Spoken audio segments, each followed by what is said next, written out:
I'm struggling to hold down the bile as I record this. A lot of you wonder why it is I haven't posted anything online about this, no Twitter tweets, haven't done a video essay about this. And that's mainly because there's a take on it that you need to hear. It's not going to be the most popular, but it needs to be said. Now, you've already looked at the title of the video, A Tale of Two Smiths. Some of you might already know where this is going, but most of you don't, so let me explain it like this. The first Smith is pretty obvious, Stephen A. Smith, and I'm convinced the A stands for asinine. Well, if we're talking about our favorite white media suck-up, who never misses an opportunity to kiss masses behind, you know it's going to be rotten. Every time Stephen Smith opens his mouth, something stupid falls out. For those of you who don't know, the Washington Post published a story about Jerry Jones having been spotted in a famous photo that took place during the 1957 integration of North Little Rock, Arkansas High School. The photo shows the predictable mob of angry young bigots menacing some black students who are simply trying to go to school. Jerry Jones himself has tried to minimize his involvement with this mob by characterizing himself as a curious kid. Now, perhaps I could see it a little differently if Jerry Jones hadn't grown up to be one of the most bigoted and hardcore regressive franchise owners in the NFL, the very poster boy of the quintessential old dirty South value system. Stephen Smith certainly tried to draw an imaginary wall between Jones's past bigotry and his current racism. This is what Stephen Smith had to say about it. Stephen A., your reaction to all of this? I'm pretty pissed off. And let me say this. I'm pissed off, but not for reasons that people would think. I'm very, very fond of Jerry Jones, and I'm not hiding that from anybody. Is his record perfect? No. But I'm pissed off because he doesn't deserve what just happened. He doesn't deserve it. One report, our report, said he was 14 years old. Yeah. Another report said he was 15 years old. At minimum, that's 65 years ago. You're going to bring up a picture of Jerry Jones standing at this protest. No question, what was happening is not something that anybody as a black person should be appreciative about. You want to get on Jerry Jones and his track record, fine. In 2003 or so, you know what? You should have hired, Dennis Green shouldn't have got an interview on the phone. It should have been an in-person interview. Right. You should have followed the letter of the rule of the law as it pertained to the Rooney Rule. He wanted Bill Parcells, universally recognized one of the greatest football coaches we've ever seen. It was clear he wanted Bill Parcells. Nobody else was going to have a chance of getting that job. That's what he wants to do. You want to malign him for that? Fine. You want to point out that he's one of 7 black NFL owners that's never hired an African-American as a head coach? Fine, do all of that. Attack him for that. Go ahead, no problem. I see a plethora of African-Americans employed by him. I see black players who played for him who rave about this man and what he's done for them on a personal level. But if you want to go by his hiring record when it comes to head coaches, no problem. But you're going to bring up a photo of him when he was 14, 15 years old. 65 or 66 years ago. This is where cancer culture gets into the mix, and you're making an attempt to eradicate him, what he stands for, and all he has done. By the way, I don't have a problem with the photo. I don't have a problem. If he was 30, 35, 40 years old, that's different. Right. 14, 15 years old. 14, 15 years old. Right. So now some folks are going to get to look at Jerry Jones, and who's from Arkansas. It's the South. So we understand from an historical perspective where it all comes from, what the South represented at least once upon a time, and in some people's eyes still to this day. But we're going to lean on somebody when he was 14, born and raised in the South, and we're going to pick it up 66 years later to say, you know something? Yeah. You ain't hire a black coach. I think that's pretty low. I really, really do. I think that part is pretty low. If he were an adult, that would be different. But a 14, 15-year-old kid raised in the South who literally is just standing there looking, and we use that to bring up in the year 2022. Oh, this is where you are. You got to explain this. You ready to explain what you did when you were 14? Yeah. How about you? When I was 14, I didn't take part in a racist mob trying to intimidate people who weren't the same skin color as me. I know that much. Man, this is some industrial strength, weapons grade bootlicking going on here. Now, if Smith's unnecessarily profane tirade sounds familiar, it should. It probably reminds you of another brainless bootlick, Roly-Poly Martin. Roly practically never curses unless he's talking about the black grassroots. Then all of a sudden he gets profane, starts cussing up a storm. He makes a show out of his complete contempt for black folks. Especially if what those black people are saying or doing is counter to the very white forces that Roly-Poly wants to get a paycheck from. And the same goes for Stephen Smith. He sees massa getting dragged and sees black folks calling Jerry Jones out on his history of racism, and Stephen Smith gets profane and angry about it. Gee, has he ever gotten profane about a black person in sports or society or anywhere getting dragged by the white media or mistreated? He's angry that Jerry Jones is being asked what he was doing of his own free will in a photograph. He wasn't some 5-year-old who had been dragged there to that school to pose for the photo by his parents.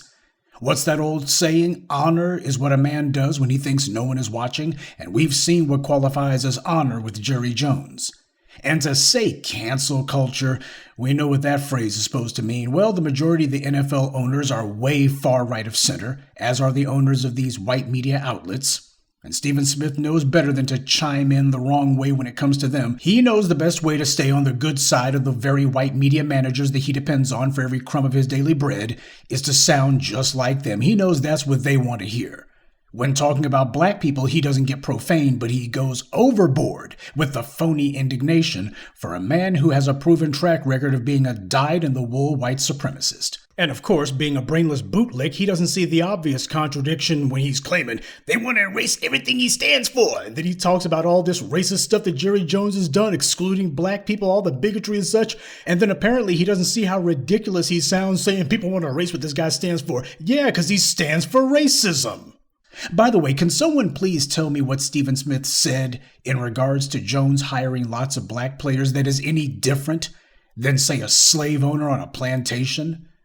Thomas Jefferson had plenty of black folks who he had on his plantation, didn't have a problem with them being the majority of the folks there, as long as he was in charge of them. See, white supremacists have never had a problem with black people being the labor force, just as long as the white supremacists are the ones calling the shots. Jones wants the best athletes because that's the only way he can make a profit in this league. He had no choice but to hire the people who he hired. We're not going to give him any points for doing the most obvious thing, especially when the only person who benefits from it is him. And for Smith to point all this out and ignore the fact that all the things that he named proves that Jerry Jones is a racist, he's every bit as racist as he's being accused of, that it's not new, well, this is just what you have to do if you want a white media job.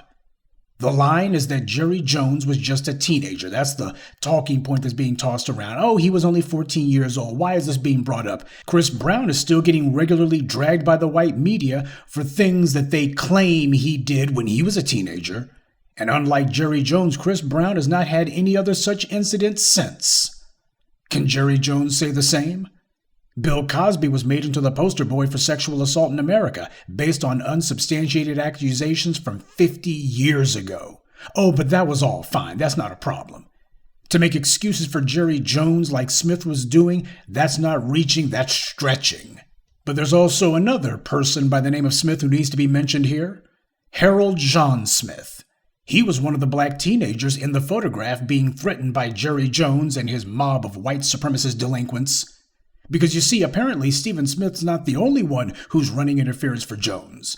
Harold Smith is also throwing in his 2 cents, and wouldn't you know it, he's saying, forgive, forgive, forgive. I forgive him, he says. Happened a long time ago, he says. Notice how Harold Smith never says what exactly he's forgiven Jones for. It's like all these black families whose loved ones get killed by the police or what have you, and they say that they forgive the assailant. But notice how nobody ever connects their statement of forgiveness directly to the act that they're allegedly forgiving. Not one of these people ever says, I forgive you for strangling my husband to death, or I forgive you for barging into my brother's apartment and shooting him dead while he watched TV. Because they know that if they actually said that, if they actually said what it was they were forgiving these people for, then it would sound a little ridiculous. So they instead keep it vague. I forgive without saying what you're forgiving. Get a pat on the head from the white media. Rinse, repeat. Now, the quotes from this Smith person tells us two things. First of all, it tells us about the era of integration, which began with Jackie Robinson. White power set the frame for it with that guy.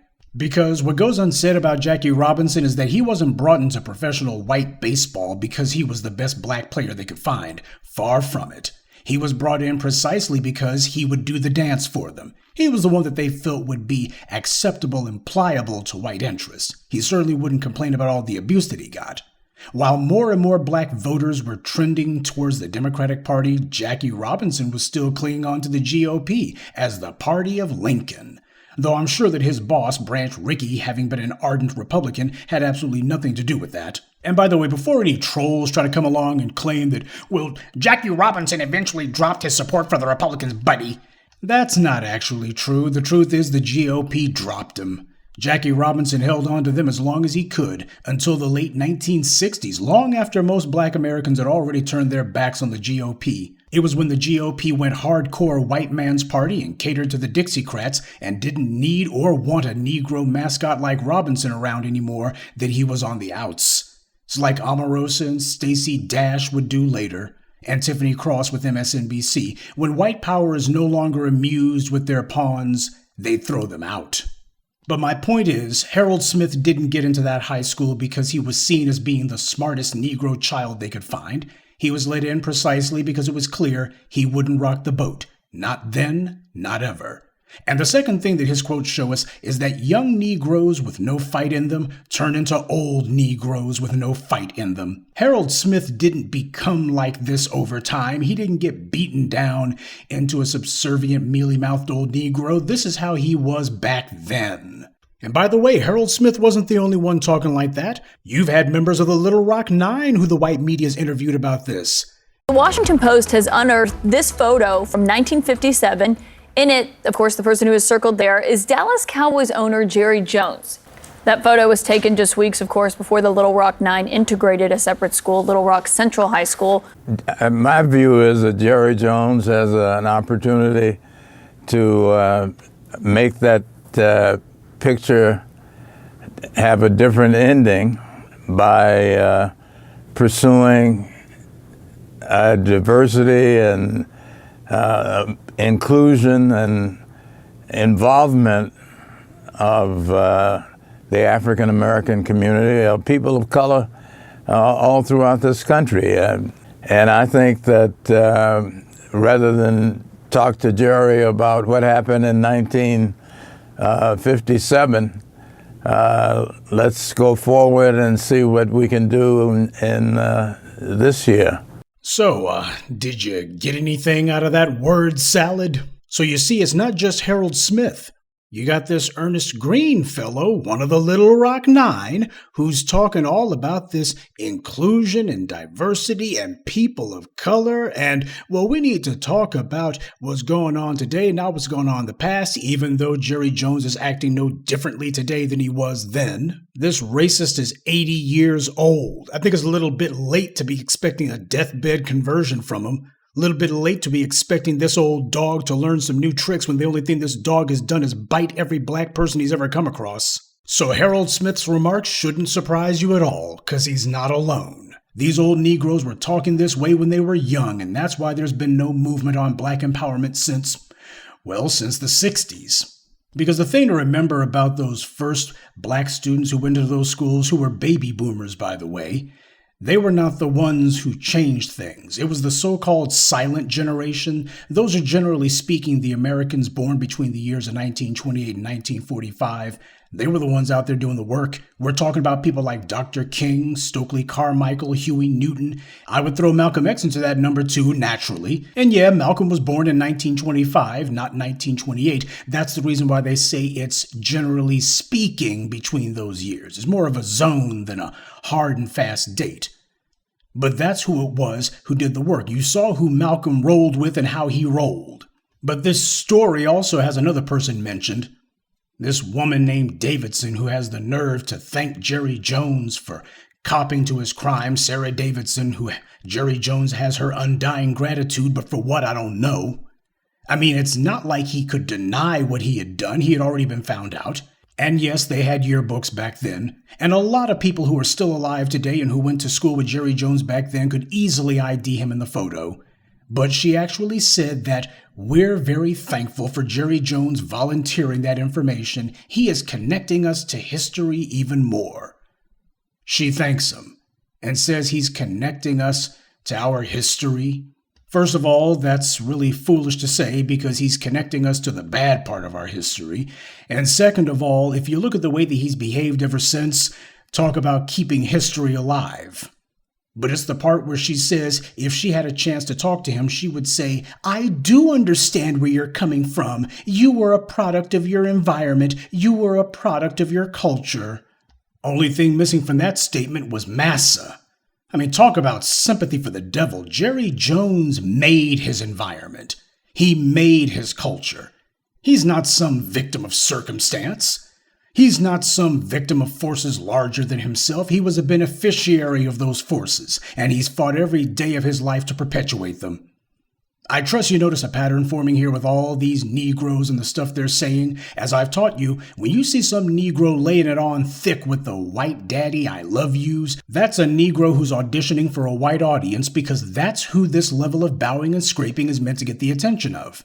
This Sarah Davidson woman's trying to get a book deal, so she hopes Jerry Jones or his reps will see what she's saying and grant her an interview, and then she'll be able to tell a publisher that she talked to Jerry Jones, and she'll claim that there's this renewed media attention about Little Rock High School's integration, and she thinks that that should be worth at least a six-figure advance. That's the hustle. Always a hustle with this type, but it's a hustle for themselves alone. We need to be honest about that. This is not a blanket condemnation of the first black students who went to those all-white racist schools, but we need to be honest about some of them at least, because you are right to point out that a lot of them did not give in to the bootlick gene necessarily. Many of them were very, very young, being swept along by forces far larger than themselves. I get that. But we need to be honest about how it is that someone can willingly walk into a pit of snapping, biting dogs day after day, and then when seeing a photo of one of the people who snarled at them say, that's in the past, I can't judge them by the past, you judge them by the future. The past is the best indicator of the future. And Harold Smith's statement becomes doubly foolish when you consider that in the very next sentence, the story mentions that Smith admits that Jones could have hired more black people in managerial roles with the Cowboys. So he knows all about Jerry Jones' future behavior. It's not as if Jerry Jones was someone in a photo he didn't know the guy from a can of paint and the guy just fell off the doggone radar and he'd never heard hide nor hair of him since. He knows exactly what happened to that young bigot who was in that photo. He became an old racist in the NFL. Jones was a racist brat in 1957, and he grew up to be an elderly racist brat today. Now, while it's entirely possible that the white media is taking Harold Smith's statements criminally out of context as usual, it's also clear Harold Smith's going out of his way to make it clear that why he's everybody's buddy, especially Jerry Jones and his type. No matter what happens, you always got some Negroes tripping over their shoelaces to give these white supremacists a pass. And of course, the white media is going to make sure to give these guys the headlines and the big coverage. The reason Negroes like Smith, Stephen, as well as Harold, and this Davidson woman act like this is because, as they see it, they're finessing the system. Being non-threatening is how they've gotten a few crumbs from Massa's table. It's easy to be a bootlick. It's not dignified, it's not even lucrative. Very few bootlicks are able to kiss butt to a life of comfort and wealth. Very few of them can do what Stephen Smith has done, which is why the competition among them is so cutthroat. But the truth is, it's easy. It's something that a person with no skills, no intelligence, and no scruples can do. And when you've done it for so many years, well, as the old saying goes, practice doesn't make perfect. It makes permanent. And when you've practiced swallowing your pride and swallowing the crap that white supremacists throw at you, well, is it any wonder that these same people grew up to pursue interracial sexual access, styling and profiling, and to tell their children and grandchildren they just need to try to get by white supremacy as best as they can? Many of them deny that it's as bad as it is.